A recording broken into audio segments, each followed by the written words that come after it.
Hello friends, welcome back. तो friends, जैसा कि आप लोग जानते हैं क्वेश्चन नंबर 140 तक हमने सॉल्व कर लिया था। आज हम जो करेंगे आगे 141 से स्टार्ट करेंगे।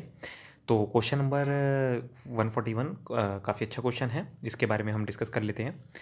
क्वेश्चन नंबर 141 क्या बोलता है? क्विक रेशियो दे रखा है आपको 1:1.8:1, करंट रेशियो दे रखा है 2.7:1, करंट लाइबिलिटीज दे रखी है आपको, determine the value of stock. अब हमारे को स्टॉक निकालना है, तो सबसे पहले हमारे को फॉर्मूला पता होना चाहिए कि हमारे को निकालना क्या है। तो अगर करंट एसेट्स गिवन है तो current asset upon current liability equal to 2.7। Current liability से आपको गिवन है 60,000, तो अगर 60,000 की हम 2.7 में मल्टीप्लाई करवा दें तो हमारा आंसर आ जाएगा। ठीक है, तो मल्टीप्लाई करवा दे 2.7 की 60,000 में, तो आ जाएगा आपका 1,62,000। ये आपका क्या आ गया? करंट असेट आ गया। अब हमारे को तो करंट असेट करंट लाइबिलिटी हमारे पास गिवन हो गया। अब हमारे को क्या चाहिए? स्टॉक चाहिए। तो करंट असेट आ गया हमारे पास 1,62,000, उसमें से स्टॉक माइनस करेंगे डिवाइडेड बाई 60,000 और 60,000। ठीक है, और रेशियो कितनी दे रखी है? 1.8:1। तो अब 60,000 की मल्टीप्लाई करवा दीजिए 1.8 में, ये कितना आ जाएगा आपका? 1,08,000, 1,08,000 रुपये। 162 जब आप माइनस करेंगे तो आपका कितना बचेगा? 54,000। ठीक है, अब हम आंसर चेक कर लेते हैं। आंसर हमारा हो जाता है ए।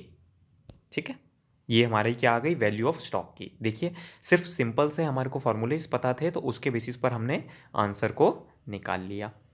ठीक है, 142 statement of cash flows include. Cash flow के अंदर क्या शामिल होता है फ्रेंड्स? फाइनेंसिंग, इन्वेस्टिंग, ऑपरेटिंग, सारी चीज़ें शामिल होती हैं। In cash flows when a firm invest in fix assets and short term financial investments results in. जब हम इस चीज़ में इन्वेस्ट करते हैं तो उससे क्या होता है? हमारे पास पैसा कम हो जाता है, डिक्रीज हो जाता है। A firm that issues stock and bonds to raise funds result in. अगर हम क्या कर रहे हैं? स्टॉक और बॉन्ड को इशू कर रहे हैं जिससे हम फंड्स रेज कर सकें, तो उससे क्या होगा फ्रेंड्स? उससे हमारा जो कैश होगा वो बढ़ जाएगा। अब ऑब्वियस सी बात है भाई, स्टॉक और बॉन्ड्स इशू करेंगे तो हमारे पास पैसा ही आएगा। The purchase value of assets over it's serviceable life, इसको हम क्या बोलते हैं? डेप्रीसिएशन बोलते हैं। कुछ चीज़ें जो फ्रेंड्स बहुत अंडरस्टूड हैं उसमें मैं आपका टाइम नहीं लगाना चाहता। जिसमें डिस्कशंस होता है, जैसे कोई न्यूमेरिकल हो गया या कोई डिटेल में क्वेश्चन आ गया जो थोड़ा कॉम्प्लेक्स होता है, उसमें बाकी तो आप पढ़कर भी आप कर ही लेंगे। देखिए, अब आप एमबीए मास्टर्स कर रहे हैं, पीजी कोर्स हो गया। तो 146 क्वेश्चन क्या बोलता है? The basic financial statement include. Basic financial statement में क्या क्या शामिल होता है? कैश फ्लोज, इनकम स्टेटमेंट और बैलेंस शीट, सारी चीज़ें शामिल होती हैं। The statement of cash flow clarifies cash flow according to. इसका क्या मतलब हुआ? कैश फ्लोज मतलब ऑपरेटिंग से, इन्वेस्टिंग से और फाइनेंसिंग से, तीनों इसमें शामिल होकर चलते हैं। क्वेश्चन नंबर 148 क्वेश्चन क्या बोलता है? Cash flow example from a अच्छा, फाइनेंसिंग एक्टिविटी का कोई एग्जाम्पल दे दीजिए। तो फ्रेंड्स, डिविडेंड वाला एग्जाम्पल होता है। डिविडेंड का पेमेंट करने की बात आ जाती है, तो क्योंकि अगर डिविडेंड रिसीव होता है तो वो आपका इन्वेस्टिंग एक्टिविटी में चला जाता है। ठीक है सर। सर फिर 149 बता दीजिए। Cash flow example investing activity का। इन्वेस्टिंग एक्टिविटी में जैसे कि मैं आपसे अगर मैं बात करूँ, एक सेकेंड, बिना देखे हम सोचते हैं कि भाई मैंने आपसे बताया था कि अगर इन्वेस्टमेंट वगैरह की बात होती है तो इन्वेस्टिंग एक्टिविटीज से होती है। इन्वेस्टमेंट की कहाँ बात हो रही है इसमें? यहाँ पर बात हो रही है, तो उसको हम टेक कर सकते हैं। 150 क्वेश्चन क्या बोलता है? 150 क्वेश्चन बोलता है cash flow for example operating activity. Operating activities friends, operating में क्या होता है आपका? जब मान लीजिए कोई परचेज ऑफ ओन डिबेंचर नहीं, सेल ऑफ फिक्स एसेट्स नहीं, ये इन्वेस्टिंग में चला जाता था और ये इक्विटी कैपिटल फाइनेंसिंग में चला जाता है। ये आ जाएगा आपका interest paid by the bank, क्योंकि बैंक के लिए इंटरेस्ट देना ये एक तरीके की ऑपरेटिंग एक्टिविटी है। 151 क्वेश्चन क्या बोलता है? विच item comes under the financial activities in cash flows. Financial activities के अंदर कौन कौन सी टर्म्स आती हैं? तो फाइनेंसिंग एक्टिविटीज में आपका इंटरेस्ट देना, प्रेफरेंस शेयर्स इशू करना और प्रेफरेंस शेयर्स का रिडेम्पशन, ये सारी चीज़ें आ जाती हैं। As per accounting standard 3, cash flow is classified into 3 part में है फ्रेंड्स, ऑपरेटिंग, इन्वेस्टिंग और फाइनेंसिंग एक्टिविटीज में। तो इसमें आप आंसर लिख सकते हैं आपका डी। 153 क्वेश्चन क्या बोलता है? Cash flow statement is also known as. Cash flow statement को हम किस नाम से जानते हैं फ्रेंड्स? कैश फ्लो स्टेटमेंट को हम changes in financial position on cash basis और accounting for variation in cash पे, दोनों बेसिस से हम जानते हैं।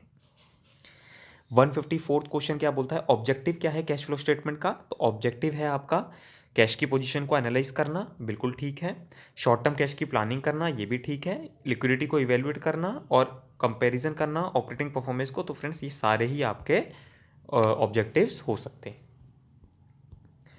इन cash flow statement the item of interest is shown in, item of जो इंटरेस्ट की आइटम होती है वो हम कहाँ पर दिखाते हैं, मैंने आपको पहले ही बताया था इन्वेस्टिंग एक्टिविटीज़ में हम तो दिखाते ही दिखाते हैं और फाइनेंसिंग एक्टिविटीज़ में भी हम दिखाकर चलते हैं। तो बी और सी ऑप्शन आ रहा है किसी में, ए और सी खत्म, ए बी सी खत्म, ए बी खत्म, बी और सी, आंसर हो जाएगा हमारा सी। ठीक है, तो हमारा 155 क्वेश्चंस कंप्लीट हो गया। आई थिंक 15th क्वेश्चन हमने डिस्कस कर लिए, देखिए 5 to 10 मिनट्स में, तो बहुत अच्छी स्पीड है हमारी। होप सो आप लोगों को समझ में आ रहा होगा, मैं फास्ट नहीं हूँ। प्लीज़ फ्रेंड्स, अगर आपको लगता हो कि सर इसमें आप थोड़ा सा तेज़ चल रहे हैं तो मैं उसको धीरे भी कर सकता हूँ, बट मुझे ऐसा लग रहा है कि फ्रेंड्स ये कॉमन अंडरस्टूड है और हम अब 150 क्वेश्चन मोटा मोटा कर चुके हैं, तो अब हमारी स्पीड थोड़ी सी इंक्रीज हो भी जानी चाहिए। Cash flow statement is based upon, cash flow statement किस बेस पे होता है, कैश बेसिस पर होता है। Which of the following statement are false, कौन सी स्टेटमेंट जो है हमारी फॉल्स है फ्रेंड्स, तो पढ़ना पड़ेगा उसके लिए। तो हमारे को कहता है cash flow statement is helpful information of policies, नहीं। मतलब देखिए, कह सकते हैं हम पॉलिसीज़ को फॉर्म करता है, बिल्कुल ठीक बात है। एक्सटर्नल एनालिसिस हो सकती है, फ्यूचर के कैश फ्लो को हो सकता है। तो फ्रेंड्स मुझे तो ये तीनों बातें ही सही लग रही हैं, तो सही लग रही है तो none of the above is false, ठीक है ना। क्योंकि पॉलिसीज़ वो उस मैटर में लिया जा रहा है कि भाई कैश को कितना लेना है, कहाँ से लेना है, वो सब उससे डिपेंड कर सकता है।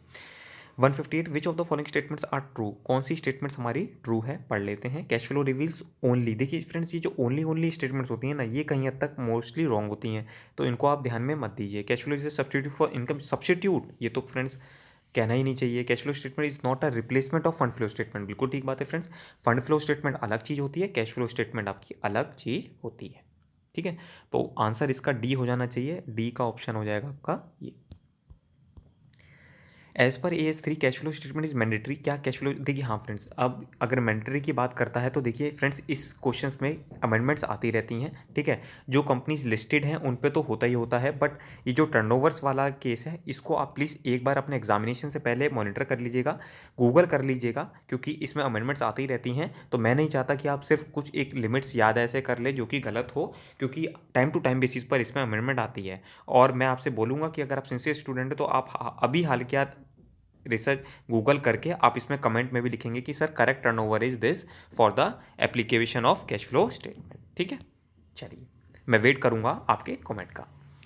160 क्वेश्चन क्या बोलता है, listed enterprise need to prepare cash flow statement only under indirect method, तो फ्रेंड्स ये कहीं ना कहीं बात आपकी ठीक है। In case of financial enterprise the cash flow resulting from interest and dividend received and interest paid should be classified as cash flow from, मतलब क्या कहना चाहता है कि भाई एक फाइनेंशियल एंटरप्राइज है जैसे कि बाय बैंक हो गया, अब बैंक के लिए इंटरेस्ट मैंने आपको बताया था ऑपरेटिंग है, तो कहीं ना कहीं ऑपरेटिंग एक्टिविटी से ये डील करेगा। In case of other enterprise cash flow arising from interest paid should be classified as cash flow from dash while dividend and interest receive should be as cash flow from dash. तो अच्छा ये कहना चाह रहा है कि अगर कोई अदर एंटरप्राइज है, मतलब फाइनेंशियल एंटरप्राइज नहीं है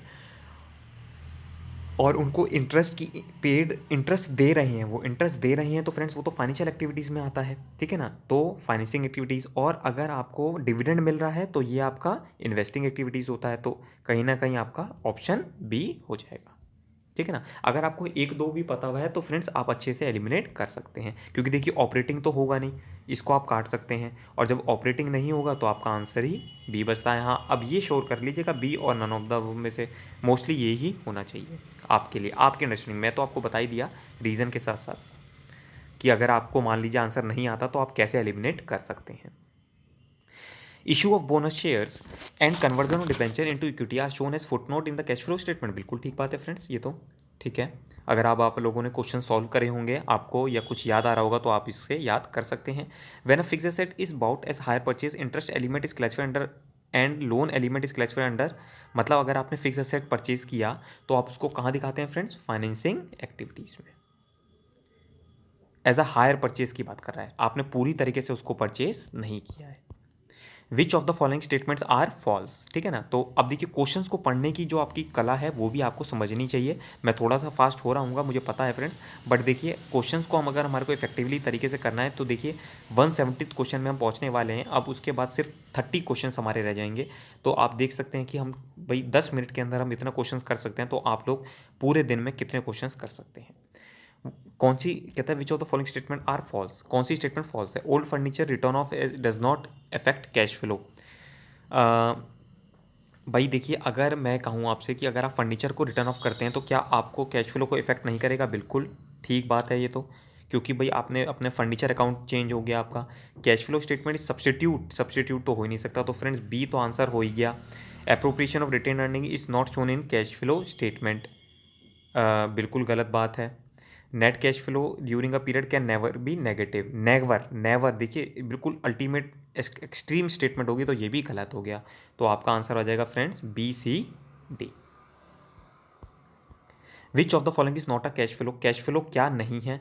तो अब इसमें आप देख सकते हैं कि भाई कैश इनफ्लो, सॉरी इनफ्लो की बात कर रहा है, तो इनफ्लो क्या होगा। अगर मेरी अगर इनफ्लो मतलब मुझे पैसा, मतलब अगर मैंने अपनी, जैसे कि मान लीजिए मुझे पैसा देना है, अगर मुझे किसी का पैसा देना है और वो डिक्रीज हो रहा है तो इज़ नॉट इनफ्लो, मतलब उसमें इनफ्लो नहीं होगा। इनफ्लो किस में नहीं होगा, डिक्रीजिंग क्रेडिटर में, क्योंकि इससे तो पैसा मेरा जाएगा। विच of the following is not a cash outflow. अब देखिए फ्रेंड्स नेगेटिव सेंटेंस जो होते हैं ना, ये नॉट इस पर आप बहुत ज़्यादा फोकस करिए, क्योंकि ये आप लोगों को कन्फ्यूज़ कर देते हैं। भाई अब जैसे मैं इससे पढ़ता हूँ विच of the following is a cash outflow, तो आपको पता चल जाएगा इसमें कौन सा कैश आउटफ्लो है, पर मैं कह रहा हूँ कौन सा कैश आउटफ्लो नहीं है। तो इंक्रीज इन क्रेडिटर्स, क्यों, क्योंकि अगर आपने 50,000 का माल खरीदा, अब आपने 1 लाख का माल खरीदा, अब आपका 1 लाख तो ये तो आपके बढ़ गए, इंक्रीज इन डेटर हो गया, पर उसके बाद भी आपके पास कैश आपका गया नहीं, तो ये इसका एग्जाम्पल हो गया, ठीक है ना।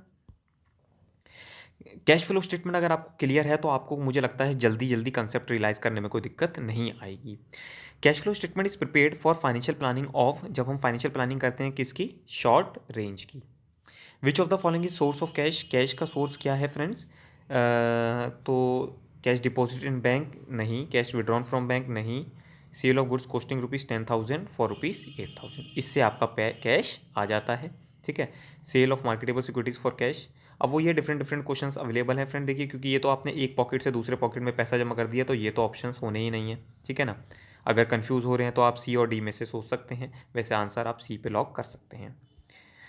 विच of the following is not a source of cash, source of cash क्या नहीं है आपका, तो ये तो बहुत ही कॉमन अंडरस्टैंडिंग है फ्रेंड्स, कि अगर not source of cash, source का मतलब उससे पैसा नहीं आएगा। अगर इशू ऑफ शेयर करेंगे तो पैसा आएगा, सेल ऑफ एसेट करेंगे तो पैसा आएगा, डिविडेंड करेंगे तो पैसा आएगा, रिसीव करेंगे, परचेज ऑफ मशीनरी करेंगे तो पैसा जाएगा।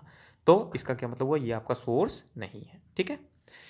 तो फ्रेंड्स क्वेश्चन नंबर 170 तक हमने कंप्लीट कर लिया है। अब जब नेक्स्ट वीडियो, जो कि होप सो इसका लास्ट वीडियो होना चाहिए, उसमें हम पूरे 171 से लेकर 200 क्वेश्चन तक कंप्लीट कर लेंगे। तब तक के लिए friends all the best, God bless you all, मेहनत करते रहिए फ्रेंड्स, कोई भी डाउट हो आप पूछ सकते हैं।